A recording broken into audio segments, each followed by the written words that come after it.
para o Novo Testamento.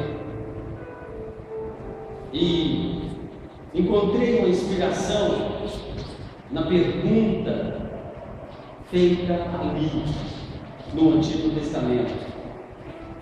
Mas antes, eu gostaria de orar e convidar você que, mesmo diante das suas preocupações, e ainda que a segunda-feira esteja querendo entrar na sua mente e discursar para você e te levar, eu quero te pedir, faça como diz as Santas Escrituras, conduza a sua mente a Cristo.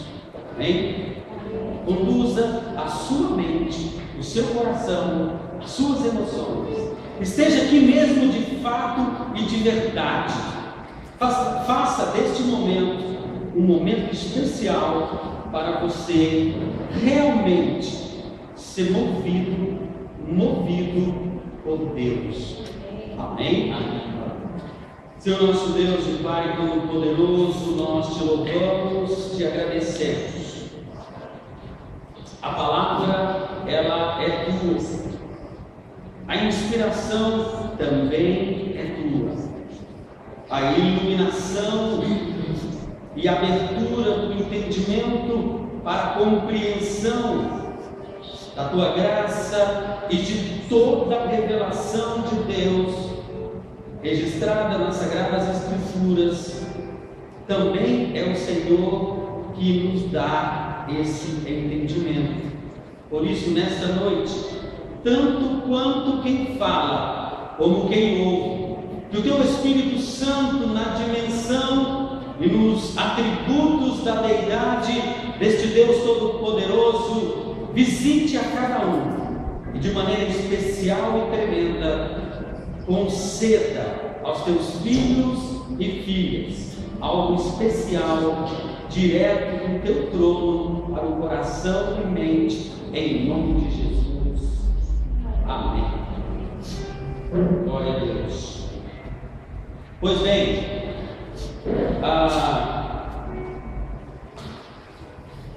hoje, como nós temos feito, em obediência à nossa fé, à nossa declaração de fé, à nossa crença, de que este ato ele representa algo para nós, por isso estamos aqui. É isso que nos faz estar aqui. Pertencemos a uma instituição, a um corpo vivo chamado igreja, a um corpo também empresa registrado, mas acima de tudo um corpo vivo gerado em Cristo Jesus, que antes não era assim na fé daqueles que caminhavam e buscavam a Deus. E lá no Antigo Testamento nós temos um momento ao qual nós podemos dialogar e entender o início dessa ponte que vai apontar para uma travessia, para uma chegada em um momento maior e pleno.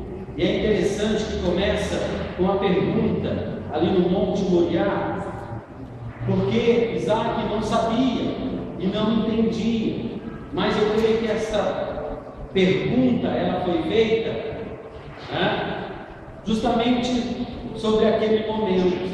Eis o fogo e a lenha, mas aonde está o cordeiro para o holocausto? Aonde está? Estamos nas narrativas do Antigo Testamento. E a pergunta é interessante. Quando nós estamos lendo as narrativas de Gênesis, podemos entender que realmente Isaac seria o cordeiro para ser sacrificado. Todo o processo leva a isso. O seu pai caminha nesta direção, porque Abraão é chamado de o pai da fé, aquele que simplesmente ouviu a voz de Deus, que creu na sua mente e no seu coração e se se dispôs e se propôs a andar na direção dessa voz, na direção deste Deus que se comunicava com ele, e ele ali vai, mediante a sua fé, porque foi um ato realmente de crença e de fé. A fé é algo que também tem que se materializar, e para provar que Abraão realmente tem essa fé, Deus pede para ele algo que lhe era muito, muito valioso e especial. Quem aqui que tem filho depois dos 40 sabe o que eu estou falando? Agora imagina muito mais numa idade avançada, aquele filho desejado, esperado, e é pedido como sacrifício, e Abraão ruma aquilo que era o objetivo, mostrar que ele cria em Deus, a sua fé estava firmada, e todas as coisas ele sabia que Deus estava no comando, e assim foi. Isaac pergunta naquela hora, mesmo ele diante do ato litúrgico de oferecer o filho em sacrifício, porque não era isso, o cordeiro ele viria, e qualquer outro não estaria preparado para ser o cordeiro, a não ser aquele que seria anunciado muito posteriormente. O que acontece? Fica a indagação, porque Deus, diante de uma resposta, de uma fé absoluta em Deus, não uma fé cega, porque Abraão sabia em quem cria, e ele caminha nessa direção, Deus o honra, e Deus provê aquele cordeiro para aquele momento. É um símbolo, é um anúncio da graça maravilhosa de Deus, que tira aquele que era para ser um testemunho de um ato de fé e aponta para um momento maior ainda. Então, até chegar a vinda de Cristo, todos eles se perguntaram: aonde está o Cordeiro? E quando você abre o livro de Hebreus, você vai entender isso de maneira mais profunda. Onde está o Cordeiro? E o Antigo Testamento, seus livros e autores contemplam o cumprimento da promessa de Deus, de que viria um nascido de mulher para esmagar a cabeça da serpente. É uma promessa que, quando você começa a ler logo no início de Gênesis, há uma promessa, há algo que transcorreria a história da humanidade, e esse teria a vitória absoluta, que pisaria a cabeça e esmagaria a cabeça da serpente.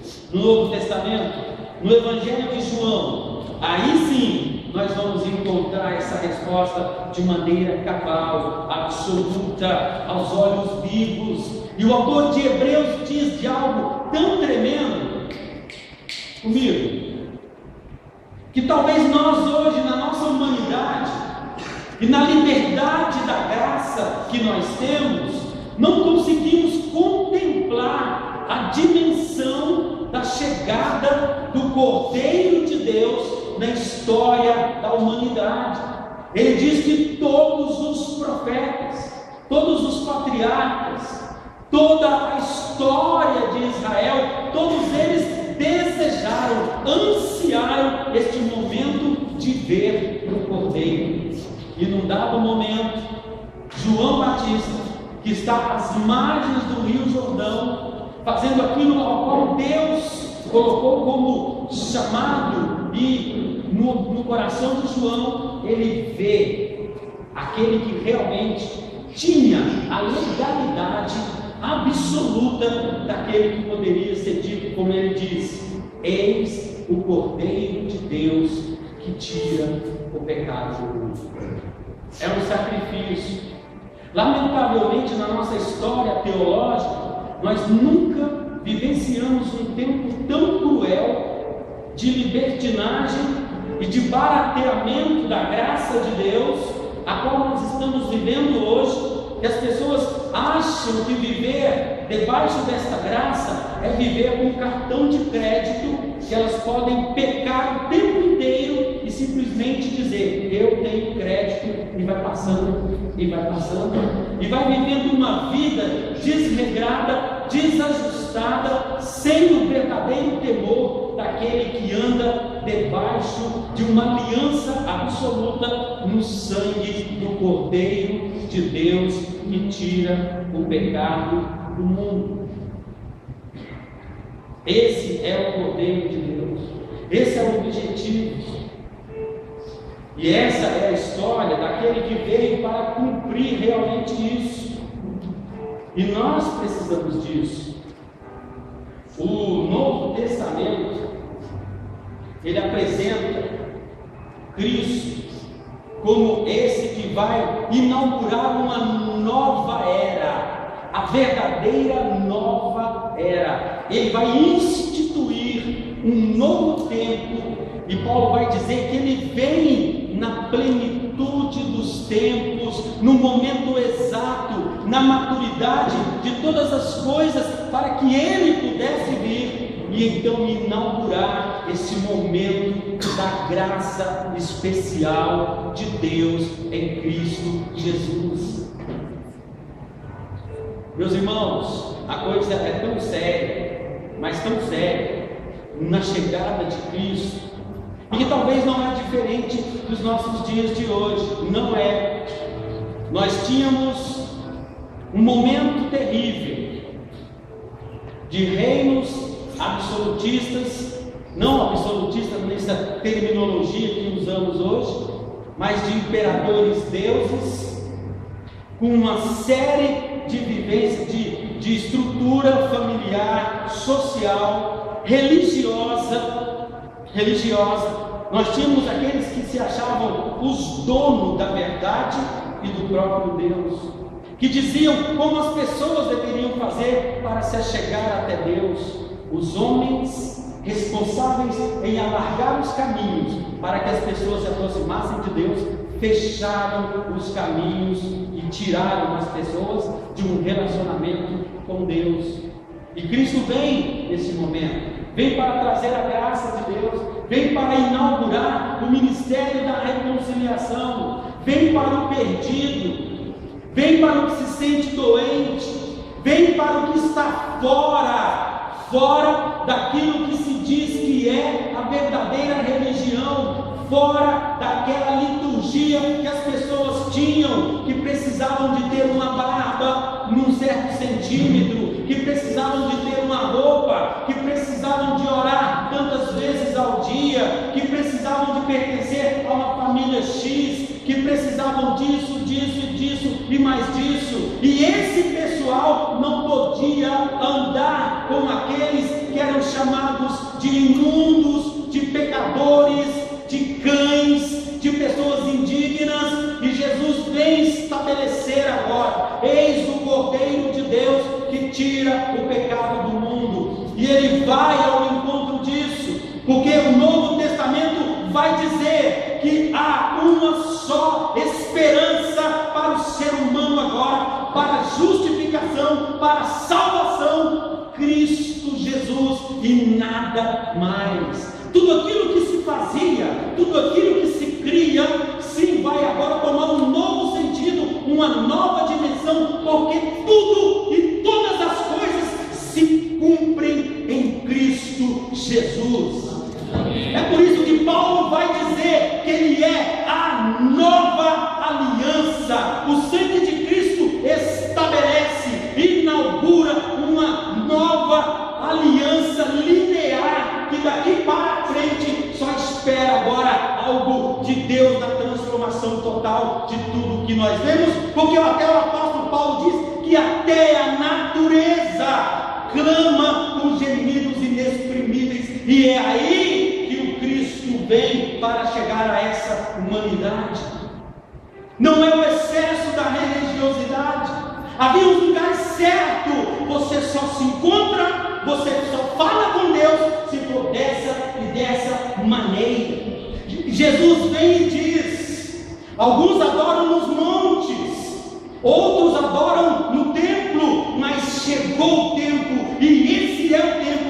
verdadeiros adoradores adoram em espírito e em verdade. Eis que estou convosco até a consumação dos séculos.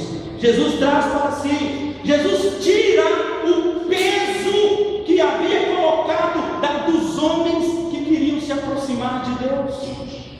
Eram eles confiantes nas suas obras, confiantes nos seus sacrifícios que apresentavam, confiantes nas suas leituras dos textos nas sinagogas, confiantes naquelas revelações dos profetas. Embora Jesus disse que ele era maior do que o profeta Moisés e de tudo que tinha chegado até aquele momento, e agora Jesus vai dizer: não é mais isso, não é linhagem, não é territorial, não é territorial, porque de uma pedra aqui de Israel, desse território geográfico, eu posso suscitar filhos de Abraão. Agora é em Cristo, é em Cristo.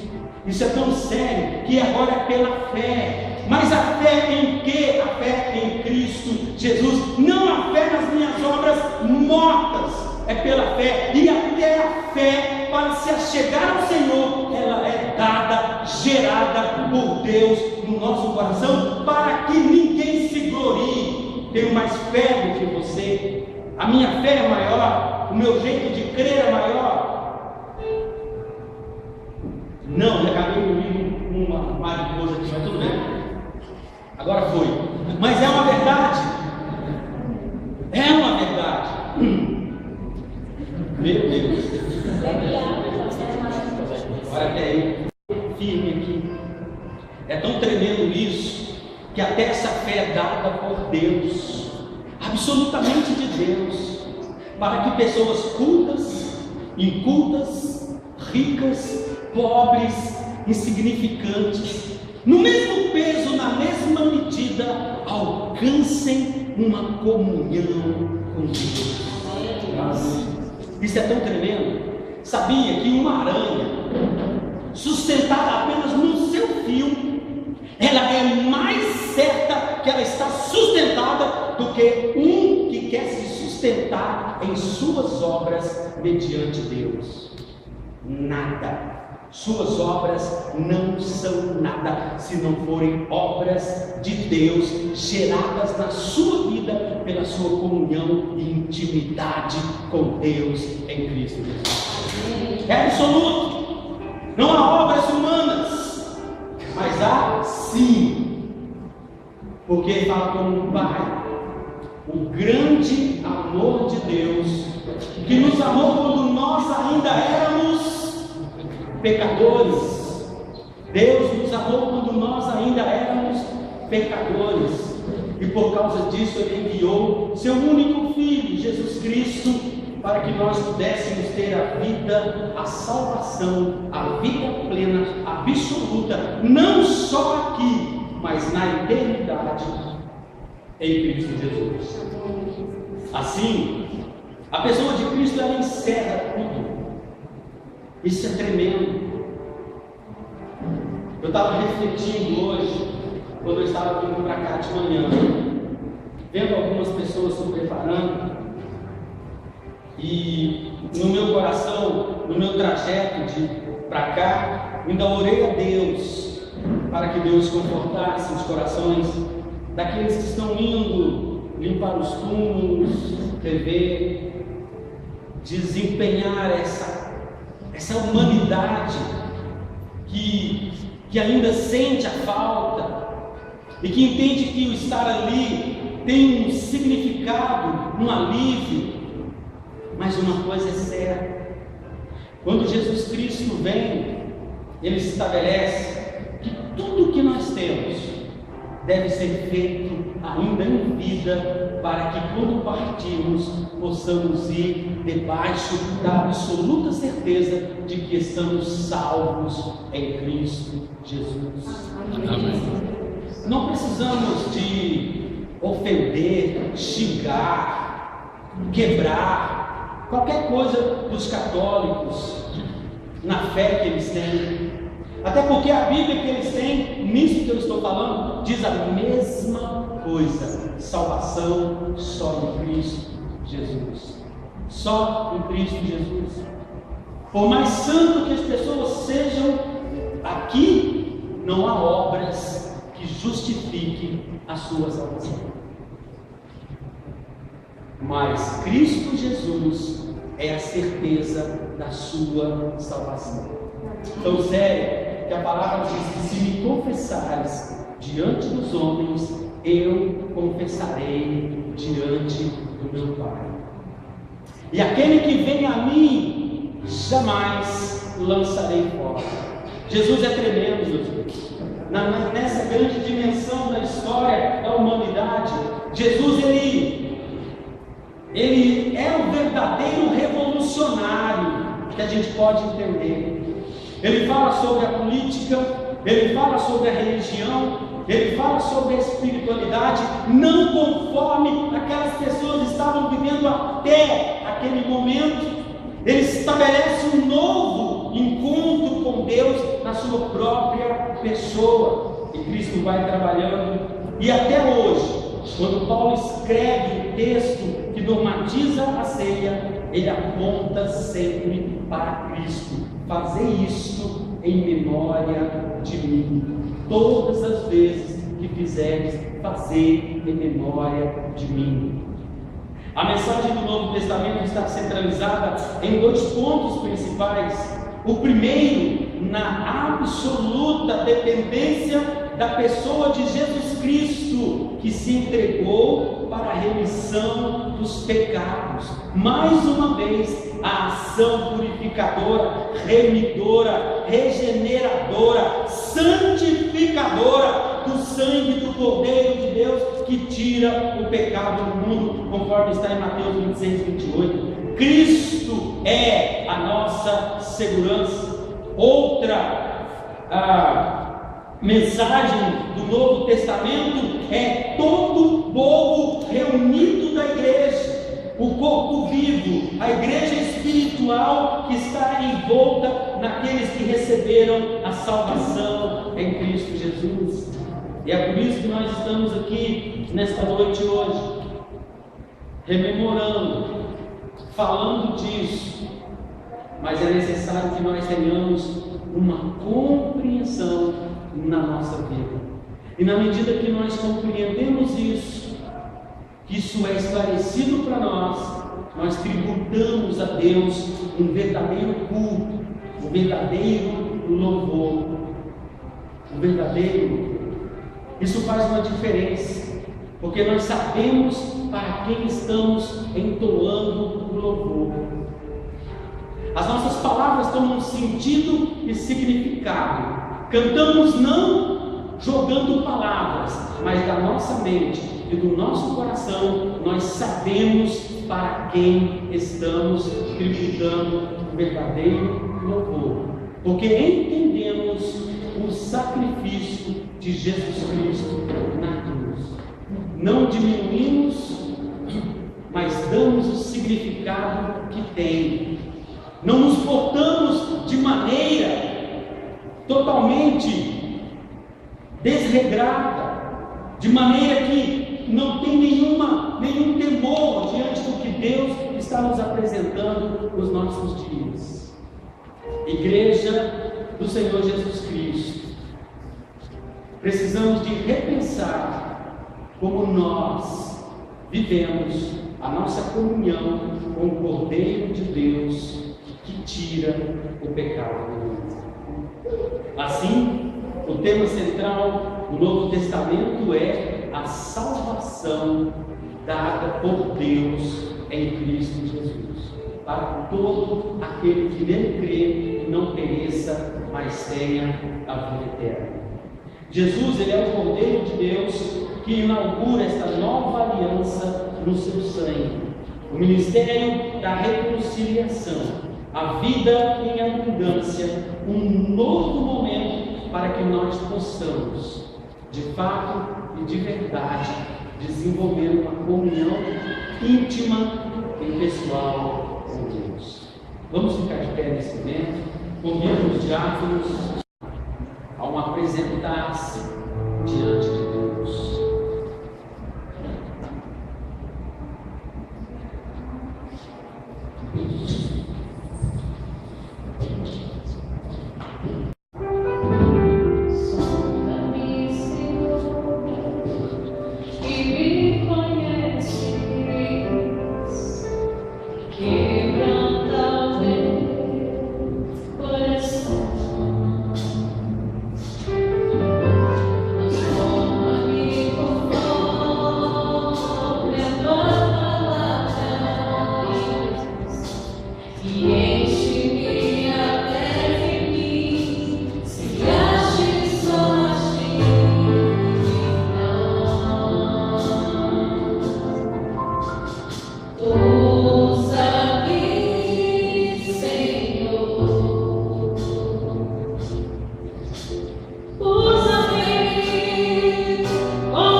Vamos fazer a leitura do versículo 23 em diante.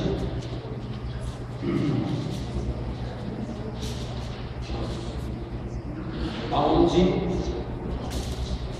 está registrado: porque eu recebi do Senhor o que também vos ensinei, que o Senhor Jesus, na noite em que foi traído, tomou o pão e, tendo dado graças, o partiu e disse: tomai, comei, isto é o meu corpo que é partido por vós, fazei isto em memória de mim. Semelhantemente também, depois de cear, tomou o cálice, dizendo: este cálice é o novo testamento do meu sangue. Fazei isto todas as vezes que beberdes em memória de mim. Porque todas as vezes que comerdes deste pão e beberdes deste cálice, anunciais a morte do Senhor até que venha. Portanto, qualquer que comer este pão ou beber o cálice do Senhor indignamente será culpado do corpo e do sangue do Senhor. Examine-se, pois, o homem a si mesmo, e assim coma deste pão e beba deste cálice. Porque o que come e bebe indignamente, come e bebe para a sua própria condenação, não discernindo o corpo do Senhor. Por causa disso, há entre vós muitos fracos e doentes e muitos que dormem. Porque se nós nos julgássemos a nós mesmos, não seríamos julgados. Mas, quando somos julgados, somos repreendidos pelo Senhor, para não sermos condenados com o mundo. Amém? A ceia, ela é do Senhor. Então, todo aquele que foi batizado está em plena comunhão com o Senhor e com a sua igreja. Participe da ceia do Senhor. Amém?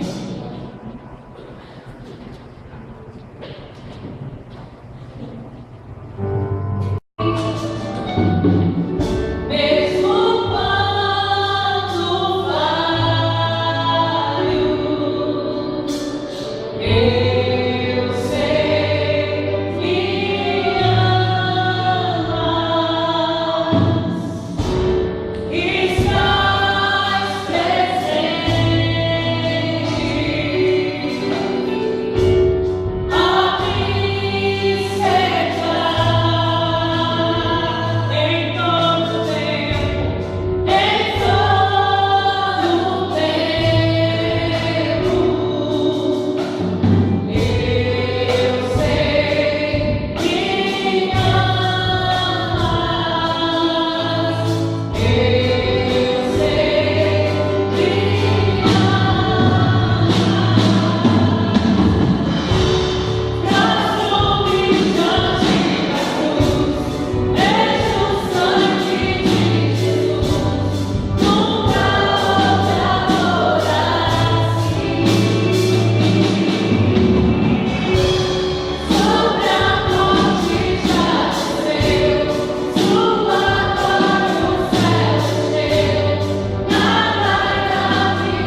trouxe uma fala que brota, que vem das Sagradas Escrituras, que falam e que apontam para Jesus Cristo, o Cordeiro de Deus. Amém? E ele disse que todas as vezes que nós repetimos este ato, nós estamos trazendo à nossa mente tudo o que Jesus fez por nós até a cruz, morte e ressurreição. Todo o sacrifício de Cristo está simbolizado neste pão. Então, a palavra do Senhor diz: porque eu recebi do Senhor o que também vos ensinei, que o Senhor Jesus, na noite em que foi traído, tomou o pão, tendo dado graças, o partiu e diz: tomai, comei, isto é o meu corpo, que é partido por vós, fazei isto em memória de mim. Façamos todos. Amém?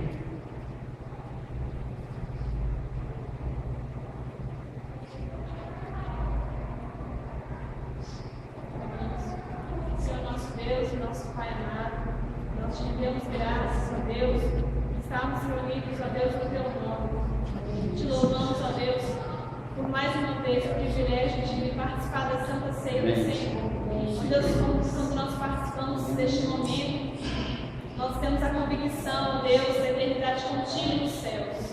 Nós te louvamos, Pai amado, te bendizemos pelos teus feitos nas nossas vidas. Obrigado, Jesus, por demonstrar, por cuidar de nós todos os dias, por derramar as tuas misericórdias sobre as nossas vidas, mesmo que não sendo, ó Deus, merecedores. Nós te louvamos, Senhor, pelo teu imenso amor naquela cruz. Amém. Te louvamos, ó Deus, porque o Senhor Deus entregou o seu melhor, que foi Cristo Jesus, para morrer em nosso lugar. Nos ajuda, Senhor, e nos ensina a sermos obedientes, assim como Jesus foi à tua vontade. Ó Deus, que se entregou em nosso lugar. Ó Deus, nós queremos andar no caminho da obediência. Amém. No caminho, ó Deus, que nos leva à salvação. Queremos, ó Deus, andar no caminho da perfeição, porque o Senhor é perfeito. Nós queremos, ó Deus, te agradar, Senhor. Amém. Queremos que o Senhor tenha prazer em olhar para nós, te chamar de filhos teus. Amém. Filhos amados, filhos queridos. Aleluia. Nos ajuda, Senhor, porque nós reconhecemos que nós sozinhos não conseguimos, Senhor. Mas em Ti nós somos mais que vencedores. Aleluia. É o Senhor que nos fortalece todos os dias. Amém. Ó Deus, que possamos todos os dias, ó Deus, ser guiados pela Tua vontade. Amém. Ser guiados pela vontade do Teu Espírito Santo. Aleluia. Assim como nós sabemos, ó Deus, para onde o vento vai, sejamos também nós guiados pelo Senhor. Amém. Cumpre em nós, ó Deus, a Tua vontade. Cumpre em nós o nosso querer. Amém. Nos faz entender, ó Deus, que a Tua vontade é o melhor para nós. Nos faz entender, ó Sim, Deus, ó que Deus. estar na Tua presença é o melhor lugar. Amém. Ó Jesus, nos ensina a sermos um servo melhor e um servo melhor a cada dia. Forte o nosso caráter, Senhor. Nos faz pessoas melhores. Nos faz, ó Deus, olhar para nosso irmão com os seus olhos de amor. Nos faz, ó Deus, olhar para o nosso irmão e abençoá-lo, Deus. Faça que os nossos lábios sejam somente para te adorar, sejam para te bendizer, Deus, seja para levar a tua mensagem, a mensagem das boas novas. Te louvamos, ó Deus, pelos teus feitos nas nossas vidas. Clamamos, ó Deus, pela tua misericórdia sobre nós. Fica conosco, ó Deus, hoje e sempre, em nome de Cristo Jesus. Amém. Amém.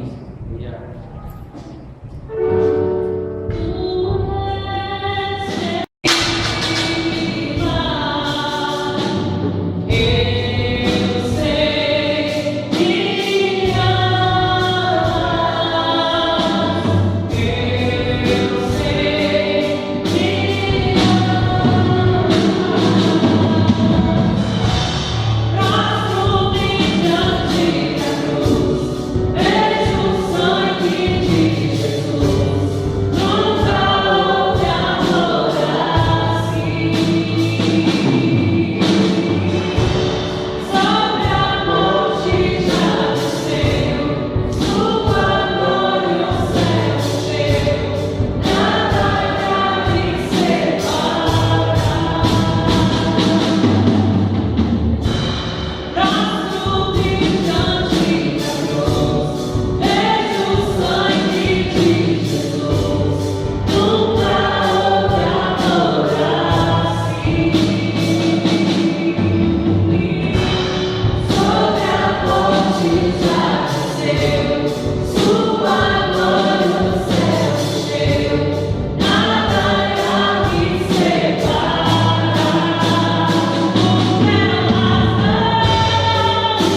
De igual modo, o simbolismo desse suco, representando o sangue de Cristo que foi derramado ali na cruz.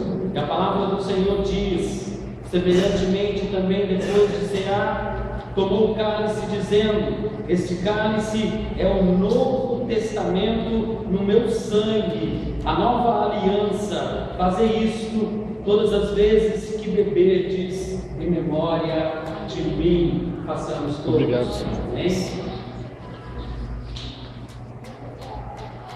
Glória a Deus.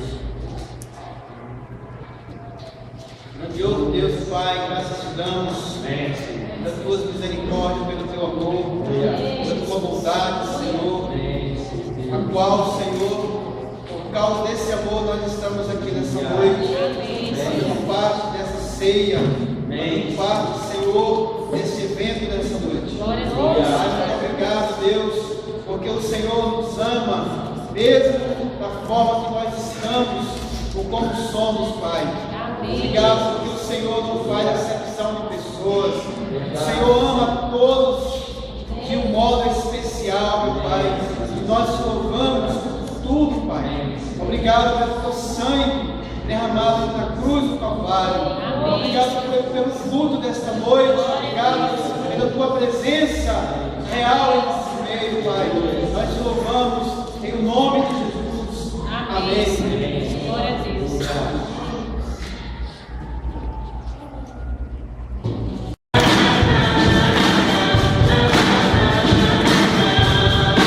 Thank you.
Seja bem-vinda em nome de Jesus.